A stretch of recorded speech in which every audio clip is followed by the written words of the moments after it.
It is NFL mock draft season. Welcome into Falcons Today by Chat Sports. I am your host, Matthew Peterson, and we're going to run through a full 7-round mock draft for your Atlanta Falcons on today's show because I don't know about you, I'm a draft junkie, and I can never get enough of mock drafts. They are one of the best things to consume, so let's jump right into it.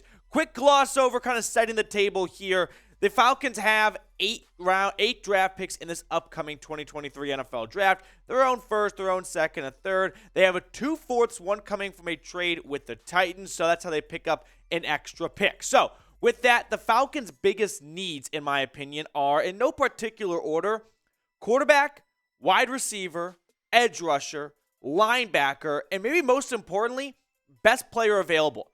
I don't think the Falcons are going into this draft with, hey, we're one piece away. No, they need talent on this roster, right? They just need to get a lot of good guys on this team. And that's why I'm a huge fan of, after round one, sure, check that box for your biggest need, which is probably on defense. But if not, just go best player available. So without further ado, let's not waste any more time. Let's jump into this thing here. So here's how the mock draft turned out. So first overall was Bryce Young to the Colts. Yeah, a trade with the Chicago Bears who fell to 4. C.J. Stroud went second overall to the Texans. Will Anderson went third to the Cardinals. Then the Chicago Bears get Jalin Carter at 4. Miles Murphy to the Seahawks at 5. I have the Commanders trading up and getting Will Levis at number 6. 7 is the Raiders. They take Brian Brees, the defensive tackle out of Clemson. And finally, the Atlanta Falcons at 8. Drumroll please. Tyree Wilson, the defensive end out of Texas Tech. So this is not maybe the quarterback some people were looking for, but I think Tyree Wilson would be a very, very good pick for Atlanta at 8 overall. Let's get to know Tyree Wilson a little bit here. He's got great size for an edge rusher. He's 6'6", 275 pounds, so he's not undersized. He's definitely got that bull rush capability in him to use his strength and size and overall power to overmatch offensive tackles. The only question mark that a lot of scouts have going into the draft is his speed and his quickness. Now, a good thing that's working in Tyree Wilson's favor is he's pretty much of a Swiss Army knife, right? Texas Tech primarily used him as an outside linebacker. I'll be interested to see if GMs look at more of a defensive end. Now, the Falcons are looking for their new defensive coordinator, and that might come with a scheme change, and that could definitely impact where Atlanta goes at 8 overall. An interesting stat, though, about Tyree Wilson that you might be pumped up about, 22% pass rush win percentage, which was second best in the Big 12. So he has a knack for beating the tackle off the jump and getting to the quarterback. 2022 stats look like this. 7 sacks, 14 tackles for loss, 1 forced fumble. Well, the original Texas A&M Aggie transferred to Lubbock, and he was a dominant part of this defense the last 2 seasons for the Red Raiders. My take on this here is the Falcons need talent. Right? I understand maybe quarterback could have been a fun pick right there to move up and get. And maybe Terry Fontenot does do that. I'm thinking he might pause on the QB for this draft at 8. It would cost a little bit to outbid the Colts and the Texans. So maybe he decides, let's stay put with where we're at, kind of like last year with Drake London, and just take the best player on the board in our opinion. In that case, you're kind of checking 2 boxes. Best player available and a pretty good need, which is getting a pass rusher, right? Trying to get back to the Falcons' defense of half a decade ago when they were able to rush the passer. That has been absent for the last 3 to 4 seasons. But I want to know what you have to say about this. This is the pinned comment on today's show. So get down in the comment section and let me know, who do you want Atlanta to pick at number 8 overall? Moving on here, we're on to round number 2 now. The Falcons have the 44th overall pick. Here's how the mock draft played out before Atlanta was on the clock. New Orleans went tight end. Titans went offensive tackle. They definitely need that. The Browns going offensive tackle kind of surprises me. The Jets go wide receiver. And if we start to see a run of wide receivers, I think this would be a home run pick in round number 2. Jalin Hyatt. I'm not even sure he'll be there at 44. Again, these mock draft simulators, which I use Pro Football Focuses, It's a bit of a hodgepodge until the combine unfolds, because once we get some real measurables for these guys, it's going to change where they are. But if Jalin Hyatt's on the board when Atlanta's on the clock at number 44, I'd be running to the phone right now to make this selection. He had a breakout season for the Tennessee Volunteers this season, and he has been flying up draft boards. He was the number 1 wide receiver in the country this year, winning the Biletnikoff Award with 15 touchdowns. You can see why. And the Falcons need to pair Drake London with someone. Zacchaeus is going to be a free agent, and Drake London showed a lot of great, not just flashes, but real tape in his rookie season to go, all right, that's a great wide receiver. Let's give him someone to work with to kind of draw some attention away. And if it's going to be Desmond Ridder, QB1, he's going to need more than just one wide receiver to look to. And I think Jalin Hyatt could be an excellent option in the slot, could really stretch the defense over the middle in the seams, and that could allow Drake London to open up things on the boundary where he's a great outside X receiver. We're going to do more mock drafts all off season long, and if you're interested in that type of content, make sure to subscribe to the channel. If we get to 9,000 subs, we'll do another mock draft. So it's really up to you guys when we reach that milestone. We need 228 people to subscribe. There's going to be a couple thousand people that watch today's video. I know 228 are not subscribed, so make sure to hit that big red button and do so. Let's check out round 3 of the mock draft now. So Atlanta's on the clock at number 75 overall. The Saints at 71 go running back. I can see it. Kendre, probably not going to play all of next season. He'll definitely miss some time. The Titans go linebacker. The Texans go tight end. The Jets go corner. And I've got Atlanta going offensive tackle. Is that the Falcons' biggest need right now? No, I don't think it is. But like I said at the start of the video, I am a huge fan of best player available in the draft. Because maybe right now it doesn't feel like a huge need, but you never know what's in store for these teams 1 to 2 seasons away. So if you think someone's on the draft board that's one of the better players available, go take them and figure out your surplus of talent down the road. He was a 3-year starter for Syracuse, primarily at left tackle. He started at right tackle, and then they moved him to left tackle. You know what that means? They wanted to put their best player at left tackle to give their quarterback a fighting chance. So I don't think he should be boxed into just a left tackle. Wait, we have Jake Matthews. We don't need a left tackle. Now, you might not need a right tackle either. This is very dependent on what the Falcons do with Caleb McGarry this offseason. Do they franchise tag him? Do they give him a big contract? Do they let him walk? That will influence this pick, no doubt about it. But like I said, I'm going best player available from here on out. And when I look at the Falcons' offensive line, at the bottom, those are the years when these players are going to hit free agency.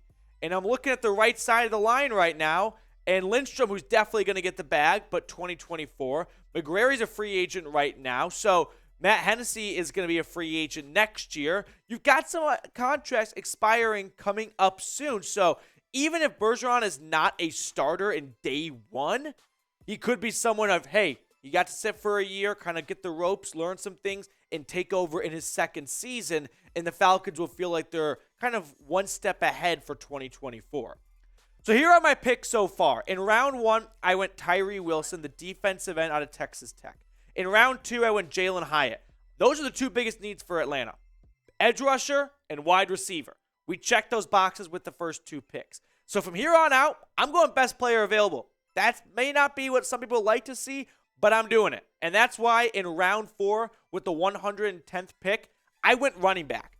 Not because I don't like Tyler Algier. He's a phenomenal running back who has really come on the last couple of weeks of the season. But Miller was one of the most electric players in college football this past season.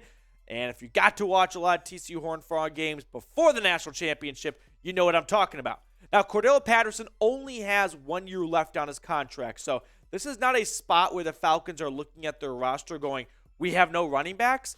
But I think Kendre Miller is just too good to pass up on. The guy had 17 touchdowns last year, 1,300 yards on only 216 carries. That's an average of 6.2 yards a carry. Again, this is a play for the future. Not so much the Falcons desperately need a running back. I understand there might be some dissent of, hey, running back's not the biggest need. What are we doing wasting a 4th round pick on this? Well, to me, it's Tyler Algier and Kendre Miller in the future with Drake London and Jalin Hyatt, like if that's the mock draft, tell me you're not excited if, let's say, Desmond Ritter's the starting quarterback this year, things don't go well, they end with a high pick next season, and they go into that draft going, whatever quarterback we pick, he's not going to inherit a bunch of really young, inexperienced players. They're going to have Drake London going into their third season, Hyatt going into his second, Algier going into his third, and Kendre Miller going into his second. I think that could shape up very nicely if next year's draft, the move is Caleb Williams or Drake May or something like that. The next pick in round number 4 comes from the Tennessee Titans, and this is Cam Jones, the linebacker for Indiana. This helps the need at linebacker, which the Falcons have. I also think Cam Jones may not be a bona fide day 1 starter, which you're not really going to find in day 3 anyway, but he definitely can help on special teams. And for a lot of teams, when you're looking at day 3, they're not looking for guys who can come in and start. They're looking for guys who maybe have a chance to play in other spots like special teams, and then after a season or 2, grow into a starter. You're not going to find a whole bunch of starters in day 3 of the draft. You're looking for guys who can be contributors in certain aspects of your team. He also needs to work on his pass coverage, so if we're being a bit critical here, that's probably the knock against him.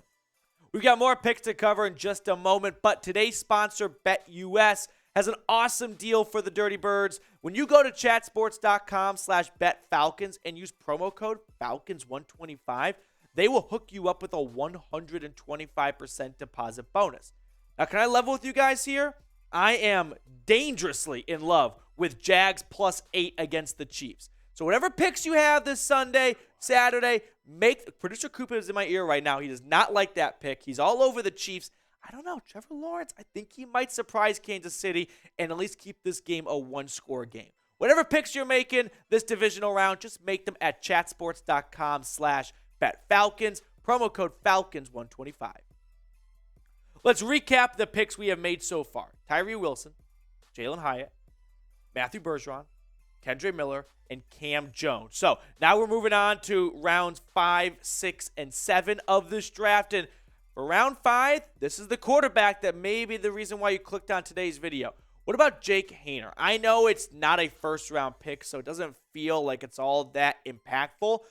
But I don't think the Falcons should go into this offseason content with Desmond Ridder being QB1 and not having any sort of legitimate competition. Now, round 5 might not be that necessarily, but it definitely shows you're not just going to hand the job over. Now, if there's no trade or free agency move for a quarterback, I think Atlanta will make a pick at quarterback. It might not be first round. They might be outbid by the Colts or the Raiders or another team to move up to get a QB, but I do think a mid to late round pick could very well be in the cards for Atlanta, and that's Jake Haener, the Fresno State Bulldog, who had a very strong career. 9,120 yards, 68 touchdowns, and 18 interceptions. When you're talking day 3 quarterbacks, most of them are misses. But you do hope you find the next Brock Purdy, right? You do hope that one of these late-round picks could show you some flashes and some potential. And I stand by Desmond Ridder. I think he showed a lot of improvement week to week in his 4 starts this year. But there's not enough there for me to go, the job's his, pack it up, don't need to bring in any sort of competition whatsoever. But what say you? Do you think the Falcons should go out and draft a quarterback? Yes or no? If they don't make any kind of move in free agency or any sort of trade for a QB, I 100% expect the Falcons to draft a quarterback. It's just a question of what round. Round number 6 now, the 184th overall pick is Ronnie Bell, the wide receiver out of Michigan. I think the Falcons need some more playmakers on offense. They have big targets like Kyle Pitts and Drake London, but I don't think that's enough for where the QB level play is at the moment. And I think Ronnie Bell in round 6 is worth a flyer. That's what round 6 is all about. You're not going to go out here and pick guys who you think are going to be day 1 starters. You're hoping to find some players that, hey, I've seen some potential that could grow into the later stages of their rookie contract. Now, Ronnie Bell is a big play waiting to happen. In his career, he averaged 15.6 yards per reception. In 2021, he went down with a torn ACL early in the season, which cut his 2021 season short. But I think by now he's kind of bounced back from that, and this could be a fun, kind of gadget-esque player for Atlanta. To round out my mock draft in round 7, I went cornerback Cameron Mitchell. There's not a lot of good things that came out of Evanston, Illinois this year, specifically Northwestern football. Just 52 tackles, 1 interception, 7 pass breakups. But when you think about Northwestern football, you think about 11 a.m. Saturday, Beth Mowins. It's an awful game. Bet the under. You also, if you ever tuned in because you're a college football junkie like myself, you notice there are maybe 2 good things. That's Peter Skoronski, the left tackle, first-round pick, and Cameron Mitchell, the cornerback who, with nothing else around him being good whatsoever, he did make some decent plays. So to round out my mock draft, let's look at the final results here. Tyree Wilson, the defensive end with the 8th overall pick. I went Jalin Hyatt at round 2. Matthew Bergeron to kind of maybe be a potential McGrary replacement if the Falcons don't bring him back. Kendre Miller and Tyler Algier would be a great combination moving forward. Cam Jones, Jake Haener, Ronnie Bell, and Cameron Mitchell. Looking at this myself, I see 8 picks and only 3 of them went to the defensive side of the football, which is probably a bit of a miss on my part. But the first round selection was defensive end, which was the biggest need in my opinion. So grade my mock draft for me. A, B, C, D, or F. You are not doing it right if you don't give me at least 1 F, because that's mock draft rules, right? You have to hate on it because no one's a good GM at all. I appreciate everyone for making us a part of your day. Enjoy the rest of your weekend. Make sure to drop us a subscription and a like if you haven't already, and we'll keep you guys up to date on the latest Falcons news and rumors.